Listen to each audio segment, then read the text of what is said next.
Welcome back to Crisco's Corner, unfiltered commentary, not your truth, the real truth.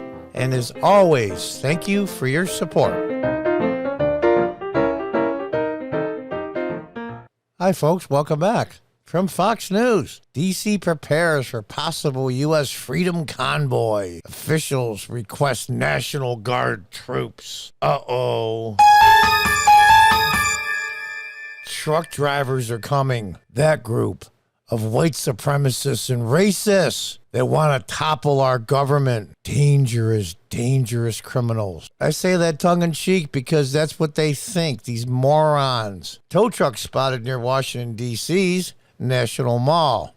Now, I hope that the organizers of this Freedom Convoy protest, USA Convoy, have learned the lessons from the mistakes made and not made in Ottawa, Canada. I hope they've learned some lessons. Now, I don't know how they're going to coordinate because the NSA can basically get all cell phone communications. There's radios, I know, in a lot of the trucks. Maybe they can communicate that way. I'm not sure how they're going to do it. I don't think they're going to need to do what they did in Ottawa, i.e. surround the Parliament buildings, which is their version of our U.S. Capitol building, where the insurrection happened. That's just as important as 9/11 or Pearl Harbor.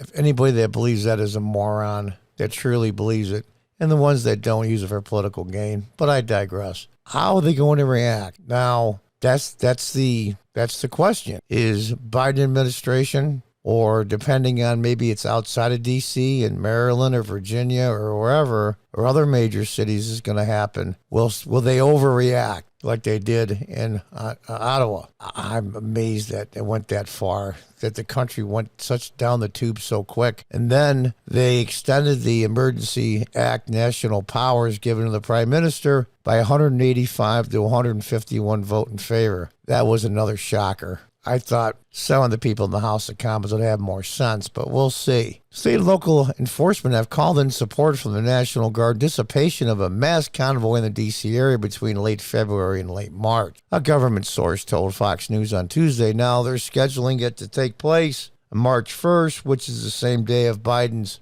State of the Union address, which I'm going to skip, thankfully, because it's just too painful to listen to this guy talk, and I don't mean just what he's saying. You know what I mean? He's completely lost it. I wonder how they can keep him up for that long. What is that going to be, 40, 45 minutes, 50 minutes, and be coherent? He loses his place pretty badly 3 or 4 times. You'll see the feed get cut, but we'll have to see. The truckers have requested a permit for the National Park Service to allow 1,000 to 3,000 to gather in the nation's capital, according to the source. National Guard troops were reportedly deploying beginning Tuesday and remaining to the end of March. Pentagon Press Secretary John Kirby said in a statement the department has received a request for assistance from the U.S. Capitol Police and D.C. Homeland Security and the Emergency Management Agency. So they're treating this as a foreign power is coming in. Those agencies have asked the National Guard personnel to provide support at traffic control points in and around the district to help the USCP and D.C. government address potential challenges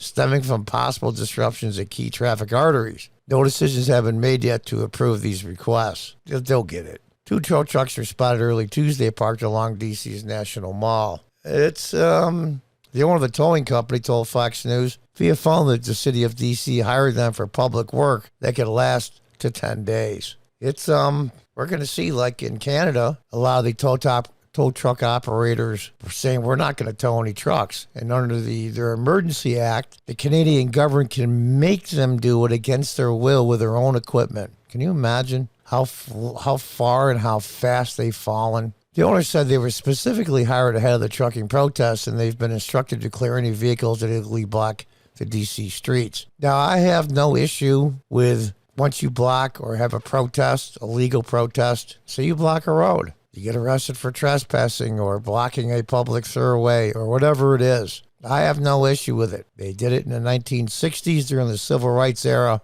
You protest, you pay the ticket for trespassing or whatever the small thing is, and then you walk away. And that's part of being in the free country, but you can't do anything you want to in a protest. I have no issue with towing trucks away, as long as they're not fined so bad that it's just ridiculous. Whatever it costs for a tow, that's what they should pay, and maybe a small fine. I have no issue with that. And that's the way it's been forever. Fox News Digital reached out to Mayor Muriel Browser's office in D.C. Metropolitan Police to confirm what preparations were made. State and local enforcement has so far been unable to secure the necessary number of tow trucks to clear the anticipated tractor trailers, according to the government source. So the National Guard will create strategic roadblocks throughout D.C. Now, there's a aerial view, a trucker convoy heading to Washington, D.C. later this week. And if anybody's been around the Beltway a few times, it's easy to clog up the system there. Now, having National Guard roadblocks is going to clog up the system. So I don't know how the truckers are going to coordinate this. Are they going to allow them past these checkpoints? Are they going to have some kind of special pass or paperwork? Very Soviet-like, but papers, please. On Sunday, a Fox 5 DC interviewed Bob Bolus, an organizer of the coming DC convoy. Bolus, who owns a truck, parts, and towing business in Scranton, told the station that he heard hundreds of people were interested in taking part in the shutdown of the Capitol Beltway to protest wide-ranging issues such as fuel prices, vaccine requirements, and immigration. I'll give you an analogy of a giant boa constrictor that basically squeezes you, chokes you, and it swallows you. That's what we're going to do to D.C. And then you're going to read the rest. I'm not going to read it word for word. There's some authorities that were smashing windows. Look at this riot gear.